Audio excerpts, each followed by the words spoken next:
के जो फ्रूट्स होते हैं वो मेन सोर्स होते हैं किसके, कार्बोहाइड्रेट का, लेकिन उसे कुछ प्रोटीन भी मिलता है और विटामिन भी मिलता है।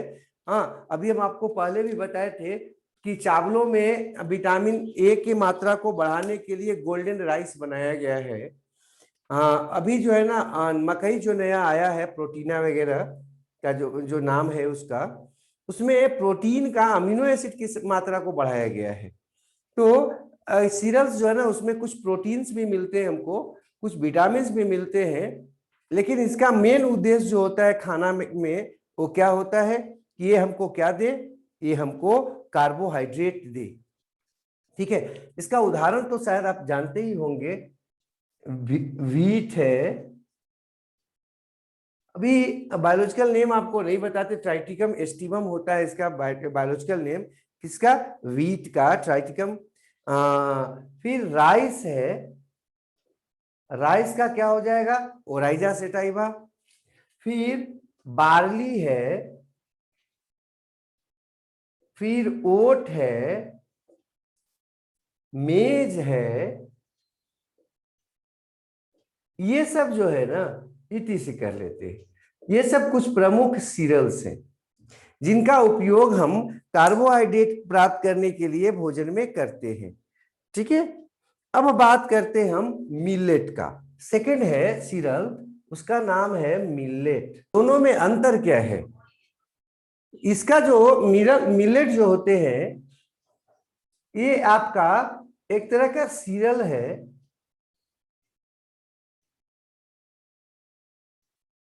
सीरियल से बीट पर है। तो आप आराम से बताना, मिलेट मिलेट जो होता है ना उसमें आपका सीड जो होता है, जिसको ग्रेन समझ रहे हो ना, सीड्स को बोल रहे हैं, तो उसके जो सीड्स होते हैं ना वो काफी छोटे होते हैं, छोटे होते हैं। जबकि जो सीरियल्स होता है उसमें जो सीड्स होता है थोड़ा बड़ा होता है, रिस्पेक्टिवली बड़ा होता है। समानतः सीड्स इसका जो होता है used as food, also forage, है ना। सीड्स इसका जो होता है वो खाने के रूप में तो यूज होता ही होता है, ये फोरेज के रूप में भी होता है। फोरेज समझते होंगे आप, चारा, है ना, इसको चारा के रूप में भी उपयोग करते हैं। सीड्स का उपयोग हम लोग खाद्यान्न के रूप में करते हैं। इसमें आपका आ जाएगा, कई है बाजरा, ठीक है, ज्वार, मतलब इसको मोटा अनाज लोग बोलते हैं।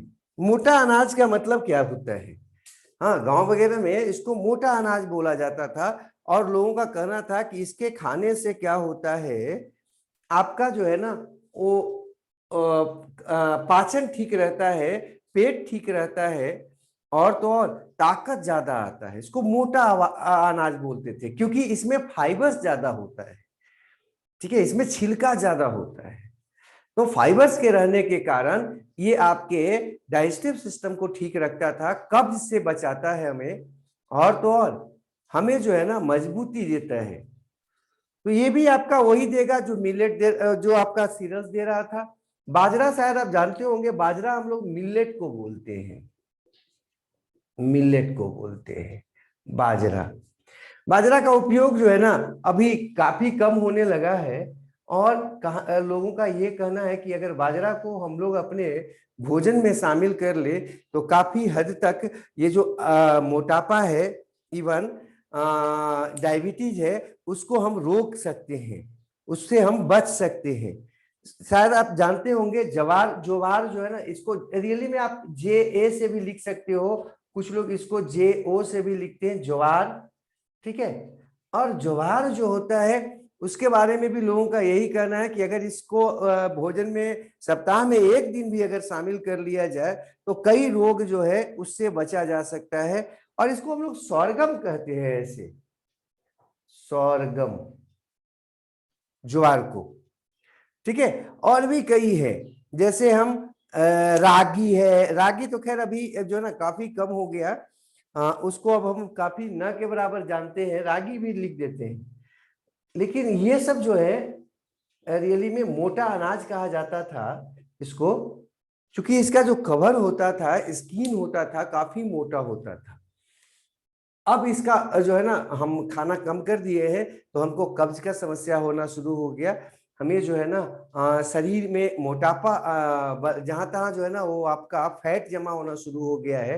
ये सब क्या करता था, वो आपका मिनरल्स काफी देता था, क्योंकि ये समानतः सूखे हुए क्षेत्रों में, मतलब पानी के कमी वाले क्षेत्रों में ज्यादा होता था, तो अनाज का कमी नहीं होता था सूखे हुए क्षेत्र में, प्लस इससे फोरेज मिलता था। हम जो है ना खूब उसको चारा के रूप में भी खिलाया जाता है। तो गांव वगैरह में अभी भी ये जो है ना कई गांव हैं जहां पर इसको लगाया जाता है, ज्वार को, बाजरा को, हाँ, जिसको हम जो है ना जिनोरा भी बोलते हैं, ऐसे करके लगाते हैं। उसके फसलों को, उसके सीड्स को हम खा सकते हैं मिलेट के रूप में। अगला जो बात है, अगला जो हम इस पे जोड़ना चाहेंगे वो है आपका पल्स का बात। तो इसको हम आगे बढ़ाते हैं। भी पीछे के जो हम भी हमारे पढ़ाई है क्लास का, जो भी हमको याद होगा थोड़ा बहुत भी, तो हम जानते हैं कि एनर्जी का स्रोत हमारा जो होता है वो मेनली कार्बोहाइड्रेट और फैट होता है, जबकि शरीर में ग्रोथ के लिए हमको जो है ना मुख्य रूप में क्या चाहिए, प्रोटीन चाहिए। और प्रोटीन जो है उसका सबसे अच्छा स्रोत जो होता है, सोर्स जो होता है, वो आपका मांस है, या आपका कह सकते हो कि मांस या उसके प्रोडक्ट, एनिमल या एनिमल के प्रोडक्ट्स जो है ना वो सबसे अच्छे क्वालिटी के प्रोटीन को देते हैं, और उस प्रोटीन को हम फर्स्ट क्लास प्रोटीन कहते हैं। लेकिन सभी लोग मांस नहीं खा सकते, तो इससे बचने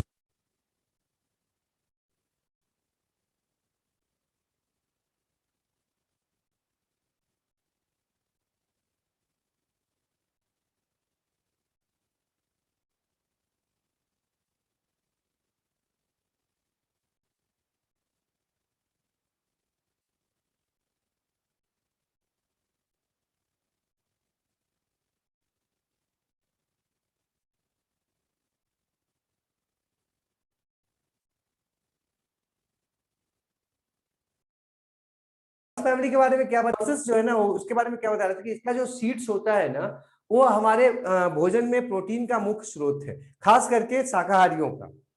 मांसाहारियों को जो है ना वो आपके प्रोटीन तो मिल जाते हैं, किससे, वो उनको फर्स्ट क्लास का प्रोटीन आराम से मिल जाता है एनिमल या एनिमल प्रोडक्ट से। ठीक है, तो उनको तो समस्या नहीं होता है, लेकिन जो भी शाकाहारी है उनको समानतः पल्स पल्स जो होता है ना उसी से प्रोटीन मिलता है। ये फाबेसी या लेग्यूम फैमिली का है, जिसको हम लोग पहले लेगुमिनोसी कहते थे। अभी जो है ना वर्तमान में इसका नाम बदल दिया गया है और इसको फाबेसी कहा जा रहा है। ये आपका इस फैमिली का नाम है। इसमें कई कई आपके आते, जैसे अरहर है, उदाहरण देख लेते हैं इसमें हम। तो इसमें है अरहर, अरहर है, फिर इसमें ग्राम है, इसमें मसूर है, ठीक है, इसमें आपका गार्डन पी है, गार्डन पी, इसमें है स्वीट पी है, पी, ठीक है। और तो और इसमें आपका और भी कई है, जैसे आपका ये सोयाबीन है, ईटीसी कर लेते हैं। ये सब कुछ एक और जो आएगा याद यहाँ पर हम लिख देंगे होंगे। अरहर को अरहर को हम लोग पीजन पी भी कहते हैं, पीजन पी, पी। कई का नाम हम कॉमन नेम या अंग्रेजी नेम नहीं जानते। अरहर रियली में हिंदी नाम है, और चूंकि नाम है इसलिए अरहर लिख देने पे, या इसी को लोग राहर भी बोलते हैं, राहर, काम चल जाता है। लेकिन अंग्रेजी नाम अगर इसका लिखना हो तो इसको हम क्या लिखेंगे, पीजन पी लिखेंगे। और भी है, जैसे हम आपको पीछे बताए थे ना, ज्वार को हम लोग स्वर्गम बोलते थे, उसी तरह से अगर ग्राम का बात करें तो ग्राम आप लोग समझते होंगे ये तो अंग्रेजी नाम है, और इसको हम लोग चना भी कहते हैं। तो दोनों में से कोई भी आप लिख दोगे ना तो चलेगा, चाहे चना लिखो चाहे ग्राम लिखो वो चल जाएगा। अगला जो बात है, एक मूंग लिखे हैं हम, शायद मूंग नहीं लिखे, मूंग जो है ना वो लिखना है चाहिए। मूंग बहुत इंपॉर्टेंट है, ये मूंग जो है ना काफी इंपॉर्टेंट है, दो तीन कारण से। एक तो ये हमको पल्स देता है, मतलब कि प्रोटीन का स्रोत है, और दूसरा जो है ना, ये जो मूंग होता है उसका यूज करते हैं हम ग्रीन मैन्योर के रूप में। इसको खेतों में रोप दिया जाता है, और बुनने के बाद जब इसका कुछ ग्रोथ हो जाता है, कुछ हल्का ग्रोथ हो जाए, मतलब कुछ पौधा बड़ा बड़ा हो जाए, इतना बड़ा बड़ा हो जाए, तो उसको क्या करते हैं, खेतों में जोत देते हैं, मिट्टी के साथ मिला देते हैं। हाँ, खेत में मिला देते हैं, उसको जोत देते हैं, प्लाउ कर देते हैं। तो इसे प्लाउ करने से क्या फायदा होता है कि वो सॉइल में मिल जाता है और सड़ता है, गलता है, और काफी प्रोटीन देता है, सॉरी काफी नाइट्रोजन कंपाउंड्स देता है, किसको, फील्ड को, और मिट्टी की उर्वरता को बढ़ाता है मूंग। ठीक है, तो मूंग का बात हम कर रहे हैं। ऐसे मूंग को हम सामान्य रूप में हम क्या लिखते हैं, तो मूंग को हम लोग ग्रीन ग्राम भी कहते हैं, हरा चना, ग्रीन ग्राम, ग्राम। ऐसे मूंग लिख दोगे तब भी कोई दिक्कत नहीं है, ठीक है, लेकिन ग्रीन ग्राम हम भी उसको बोलते। प्लस अगर आपको याद होगा, पी गार्ड, जिसको हम लोग गार्डन पी बोल रहे थे, इसको बोलते मटर, मटर है ना, कॉमन नाम है इसका मटर। स्वीट पी को हम खेसारी कहते हैं, खेसारी, खेसारी कहते हैं स्वीट पी। ठीक है, सोयाबीन तो जानते ही हो, मसूर को हम लोग जानते ही हैं, मसूर जो है ना वो मुख्य आपका दाल है अभी फिलहाल हम लोगों के पास। और मसूर जो है ये आपका, शायद आप जानते होंगे, इसको हम लोग लेंटिल कहते हैं, सबसे प्रमुख आपका दाल है। तो इसको इसको भी ना है तो कर ही देते हैं, लेंटिल लिख ही देते हैं, हाँ, बोलने से। तो इस तरह का कुछ जो है ना फसल, इसमें समानता हम ध्यान रखिएगा, पल्सेस में उन पौधों को रखते हैं जो जिनके जो सीड्स होते हैं और प्रोटीन के मुख्यतः स्रोत होते हैं, स्रोत है। इससे दो फायदा है आपका, एक और है ब्लैक ब्लैक ग्राम भी हम एक जानते हैं, उड़द जिसको बोलते हैं, उसको नहीं किए हम, उड़द भी एक याद आ गया, उसको भी कर लेते, उड़द का बात कर लेते, उड़द, उड़द ये है ब्लैक ग्राम। ठीक है, हम इसलिए कर देना चाह रहे हैं मैक्सिमम कि आपको अगर ये सब बोला जाए तो आप आराम से उसका नाम और उसके बारे में बता दें। तो ब्लैक उड़द जो है ना वो भी आपका गांव का जो है ना एक बहुत बढ़िया फसल है, वो दाल का, और इससे कई रोग भी ठीक होते हैं, जैसे पथरी वगैरह हो जाए उसमें ठीक होता है, मतलब कि यूरिनेशन से संबंधित, पेशाब से संबंधित कई रोग जो है ना इससे ठीक होते हैं। तो ये तो हम बात कर रहे थे पल्स का, जो कि प्रोटीन का स्रोत था। नेक्स्ट जो बात हम करते हैं अब, शुगर प्रोड्यूसिंग प्लांट्स का बात हम, कि ये शुगर प्रोड्यूसिंग क्रॉप्स में या प्लांट्स में किन को रखते हैं। वैसे प्लांट्स को रखते हैं जो यूज किया जाता है, हाँ, जिनके जो आपके स्टेम है, juice used to produce commercial sugar that is as sugar source, इसको हम शुगर सोर्स के रूप में उपयोग करते हैं, यूज करते हैं इनको। तो इसमें हम इसका जो आपका स्टेम जूस होता है समांतर, उसको हम जमा करते हैं, और अभी जो है ना इससे हम कॉमर्शियल शुगर प्राप्त करते हैं। शुगर केन आप समझ ही गए, गन्ना जिसको बोल रहे हैं, यहाँ पर थोड़ा सा दिक्कत लग रहा है, इसको थोड़ा सा सुधार कर लेते हैं हम, मिल जा रहा है आपस में, ऐसे कर देते हैं गन्ना। ठीक है, तो गन्ना और चुकंदर। भारत में सामान्यतः जो आपका हम लोग गुड़ खाते, मीठा जिसको बोलते, या चीनी, इसका जो है ना कॉमर्शियल उत्पादन होता है शुगर केन से। लेकिन विदेशों में खास करके क्यूबा वगैरह है, अमेरिका वगैरह है, उन सब में जो आपका चीनी प्राप्त होता है या मीठा जो प्राप्त होता है, वो आपका किससे प्राप्त होता है? बीटा वल्गेरिस से प्राप्त होता है, जिसे हम कहते हैं सुगर बीट या चुकंदर।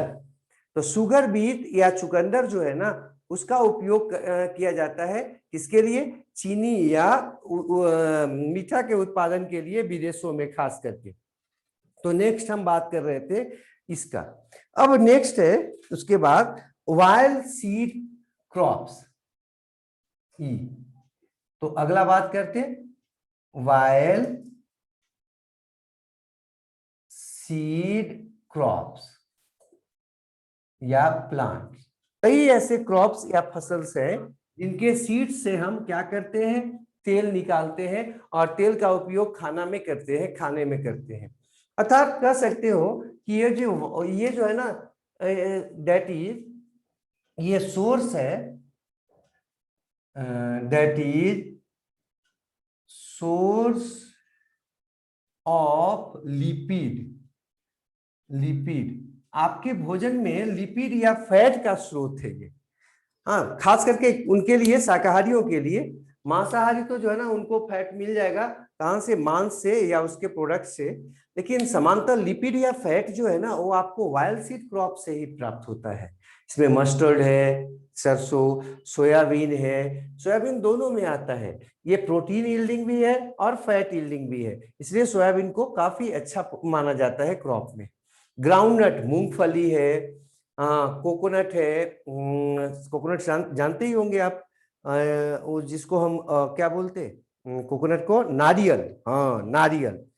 और तो और ये अरंडी है, कस्टर्ड सीड जिसको बोलते, सनफ्लावर है। और तो और हम लोग वो जो कॉटन होता है, जिसको हम क्या बोलते, कॉटन, जिससे हम कपड़ा बनाते हैं, कपास, रुई।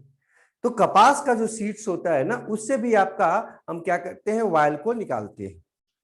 नेक्स्ट हम बात अब करते फ्रूट्स का। एफ में आते फ्रूट्स का। As source of natural vitamins. और हम क्रॉप का जो है ना रूट्स खाते हैं, कुछ में जो है ना मॉडिफाइड अंडरग्राउंड स्टेम्स खाते हैं। तो इसको अगला दिन करेंगे, चूंकि ये ज्यादा बड़ा है और हम लोग समय से ज्यादा हो चुका है ऑलरेडी।